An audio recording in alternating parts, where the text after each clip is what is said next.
नमस्कार दोस्तों, मेरा नाम है ब्रिजेश यादव। फिर हाजिर हूँ एक नई कहानी को लेकर। आज की कहानी काफी दिलचस्प कहानी है, आपको सुनने में काफी इंटरेस्ट आएगा। आज की कहानी आपको बता दें, इस जिंदगी में, हमारी जिंदगी में कई बार ऐसा होता है कि आप किसी काम को करने के लिए पूरी ताकत लगा देते हैं, पूरा जोर लगा देते हैं, कोशिश करते हैं कि जल्द से जल्द वो काम हो जाए, मगर बहुत कोशिश करने के बावजूद कोई फायदा नहीं होता है। वक्त गुजरता जाता है, कई बार आप कोशिश करके भी थक जाते हैं, ना उम्मीद हो जाते हैं, और फिर एक वक्त ऐसा आता है जब वो काम अपने आप हो जाता है। आज जो आपको मैं सुनाने जा रहा हूँ, जो वाक्य मैं सुनाने जा रहा हूँ, वो कुछ ऐसा ही है। ये मामला है गुजरात का। गुजरात में एक जगह है जिसका नाम सरदार नगर है। इस सरदार नगर में एक गांव है, जिस गांव का नाम है सहजपुर। इस सहजपुर गांव में आज से 50 साल पहले एक महिला के कत्ल की वारदात हुई थी, यानी एक महिला का मर्डर हुआ था, बोल सकते हैं मर्डर। महिला का नाम मनी शुक्ला था।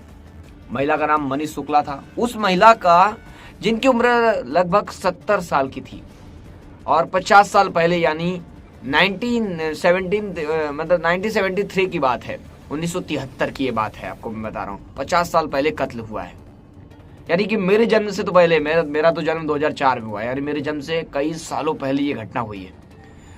मनी शुक्ला अपने घर में थी, और ये एक एक विधवा लेडी थी, यानी ये विधवा थी।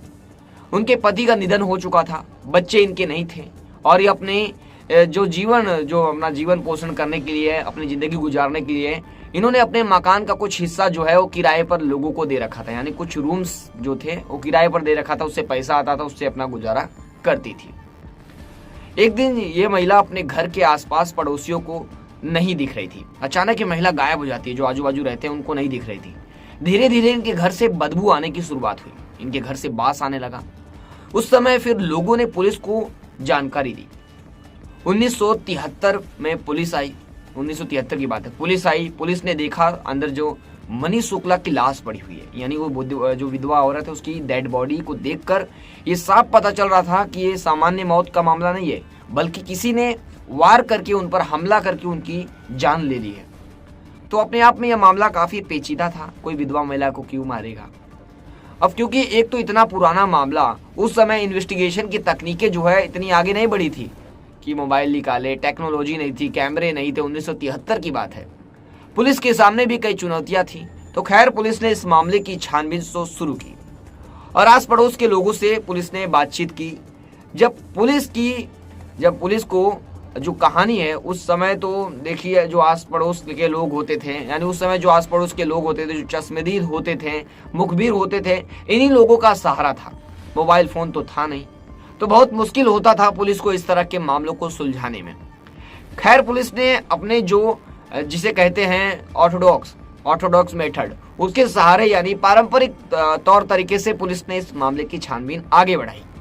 और लोगों से पूछताछ करने के बाद पुलिस को पता चला कि इनके घर में कुछ दिन पहले एक संदिग्ध आदमी जो है वो देखा गया था। एक आदमी इनके घर में दिखा था, और वो संदिग्ध आदमी बेसिकली गांव वालों को, यानी गांव वाले जानते थे उस आदमी को, गांव वाले लगभग उसको जानते थे, यानी गांव वाले तो उसे जानते थे। लेकिन संदिग्ध इसलिए है कि जो उसकी हरकतें थी, इस महिला के घर में आना और फिर वहां से चले जाना, ये सारी चीजें जो है थोड़ी रहस्यमय थी। उस समय तो गांव वालों ने नोटिस नहीं किया था, क्या पता वो कुछ काम के लिए आया होगा। लेकिन जब डेड बॉडी मिली तो लोगों को यकीन हो गया कि मनी शुक्ला की मौत के पीछे वो आदमी हो सकता है। तो 27 साल का एक नौजवान था, उसका नाम सीताराम भट्ट था।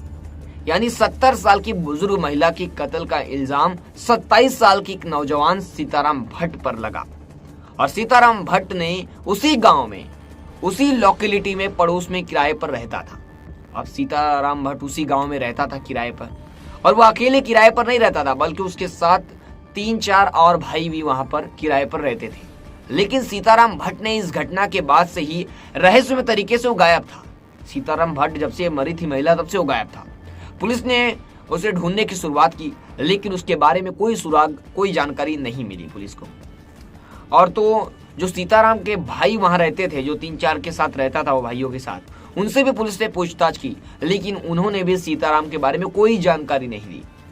हालांकि उन्होंने इतना जरूर कहा कि सीताराम का रवैया जो है वो शुरू से ठीक नहीं रहा है। वो लड़ाई झगड़े मारपीट करता है, उसकी बुरी आदतों का शिकार है, वो रुपए पैसे लूटता है, चोरी भी करता रहता है। तो इस तरह के इल्जाम जो है खुद भाइयों ने सीताराम भट्ट के ऊपर लगाए।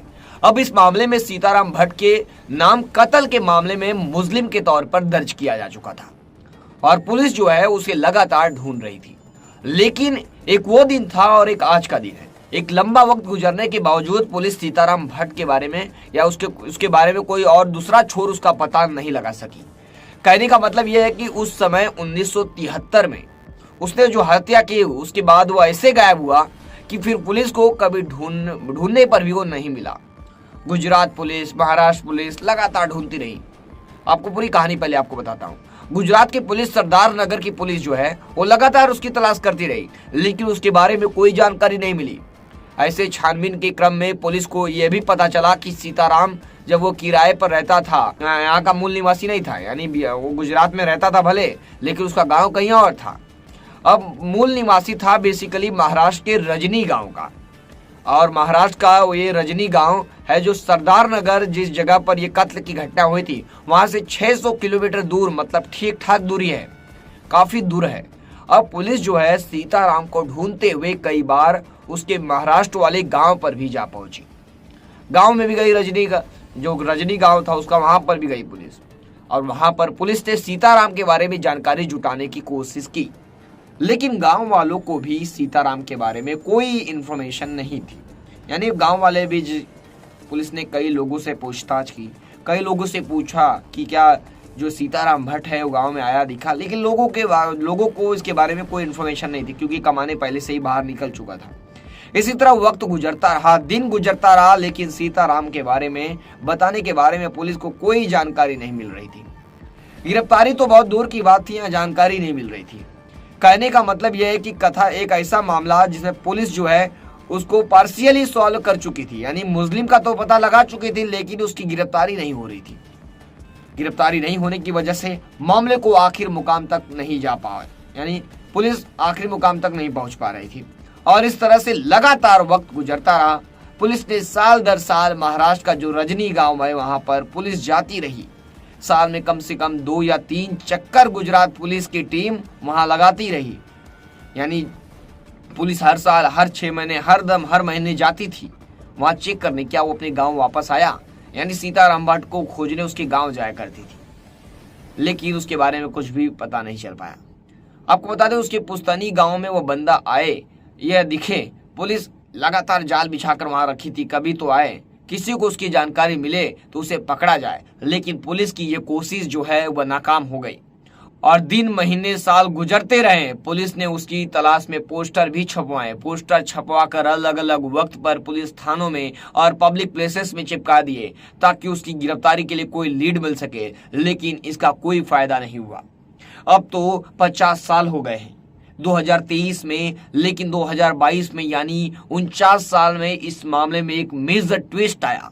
हुआ यह कि अक्टूबर 2022 में जब गुजरात में विधानसभा चुनाव हो रहे थे, यानी अभी 1 साल पहले चुनाव हुए ना जो 2022 में गुजरात में हुए, हिमाचल में हुए, ये उस समय जो विधानसभा चुनाव हो रहे थे, मतलब उनकी तैयारियां चल रही थी। उस क्रम में गुजरात पुलिस ने जो ऐसे अपराधियों की सूची बनाई, अलग अलग जिलों की पुलिस ने जो काफी लंबे समय से फरार हैं अपराधी या फिर जेल से बाहर हैं, लेकिन उनकी क्रिमिनल रिकॉर्ड है, क्रिमिनल एंटिटी है जो चुनाव में गड़बड़ी फैला सकते हैं, तो जिन्हें पेटी क्रिमिनल्स कह लीजिए या पुराने अपराधी भी, तो ऐसे लोगों की पुलिस ने सूची बनाई, यानी लिस्ट बनाई। और ऐसे लोगों की गिरफ्तारी जो है गुजरात पुलिस करना चाहती थी ताकि चुनाव में कोई गड़बड़ी ना हो। यानी अपराधियों को चुनाव के समय जेल में डाल दिया जाता है कि चुनाव कराते समय कोई गड़बड़ी ना हो, कोई घटना ना हो, वो सुचारू रूप से अपना चुनाव जो है संपन्न कराया जा सके, और एक प्रक्रिया भी होती है, आप सब जानते होंगे।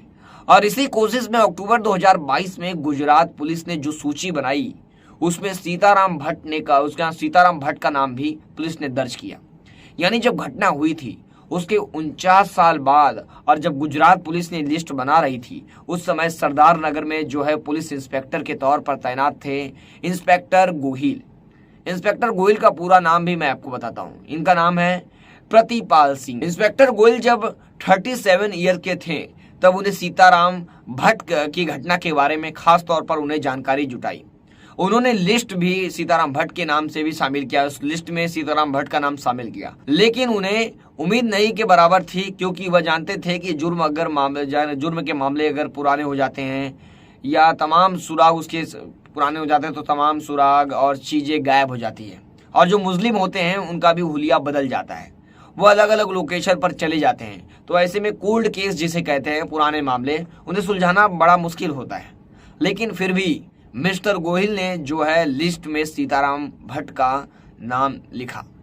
न सिर्फ सीताराम भट्ट का नाम लिखा, बल्कि उन्होंने इसके बाद जो है महाराष्ट्र पुलिस से भी राब्ता कायम किया। और रजनी गांव जहां है, वहां जहां सीताराम भट्ट का जो गांव था, सीताराम जहां घटने का मूल निवासी था, वहां की पुलिस को भी इसके बारे में जानकारी दी। तो खैर, अब रजनी गांव में गुजरात पुलिस के मुखबिर भी आते जाते थे, और कोशिश जो है वह करिश्माई तरीके से 49 साल बाद कामयाब हो गई। पुलिस को यह पता चला कि वो 49 साल बाद अपने गांव आया था महाराष्ट्र में, और कुछ दिनों तक रहने के बाद वह फिर वापस चला गया। लेकिन उसके उस 49 साल बाद गांव आने की वजह, उसके बारे में बहुत सारी जानकारियां पुलिस को मिल गई। एक तो जानकारी यह मिली कि उसने शादी नहीं की है, यानी वो अभी कुंवारा है।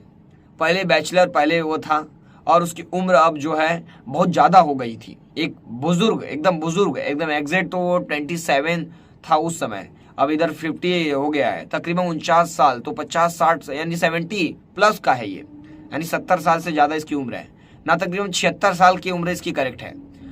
और उसने शादी भी नहीं की थी, और वो जो है वो अलग अलग जगहों पर घूम घूम कर भगवान के भजन गाया करता था। पुलिस को ये जानकारी मिली।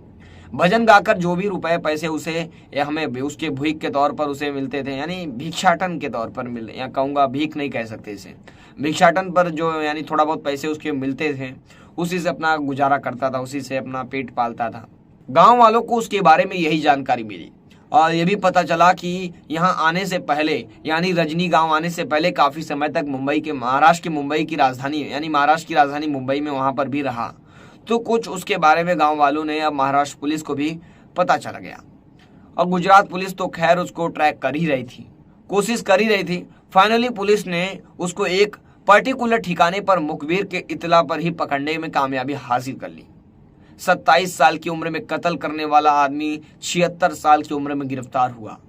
और जब वो गिरफ्तार हुआ तब वो ना तो ठीक से सुन पाता था, ना ही ठीक से देख पाता था, उसकी आंखें खराब हो चुकी थी, ना ठीक से सुन पाता था, ना ठीक से दिखाई देता था। वो लंगड़ा कर अब चलता था, क्योंकि उसके घुटनों में, पैरों में काफ़ी तकलीफें थी। सिर पर बाल नहीं थे, तकरीबन गंजा हो चुका था, दांतें टूट चुके थे, याददाश्त भी बेहद कमज़ोर हो चुकी थी उसकी। पुलिस ने जब इतने साल बाद उसे पकड़ा और उसे कहा कि तुमने कत्ल किया था आज से 49 साल पहले, तो आपको जानकर हैरानी होगी कि किस तरह उसको याद ही नहीं आया, यानी उसको ठीक ठाक याद ही नहीं आ रहा था कि उसने कत्ल भी किया है 49 साल पहले।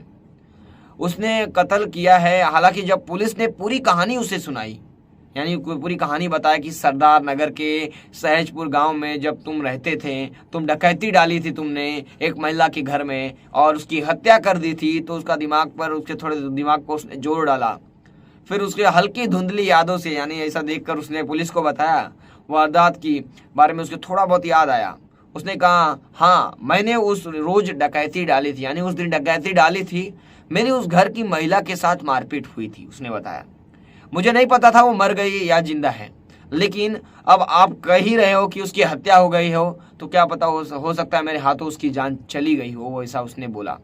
तो खैर पुलिस ने इतने लंबे समय के बाद, जब तकरीबन सारे लोगों ने इस मामले के सुलझने की उम्मीद छोड़ दी थी, लेकिन अचानक ये मामला सुलझ गया।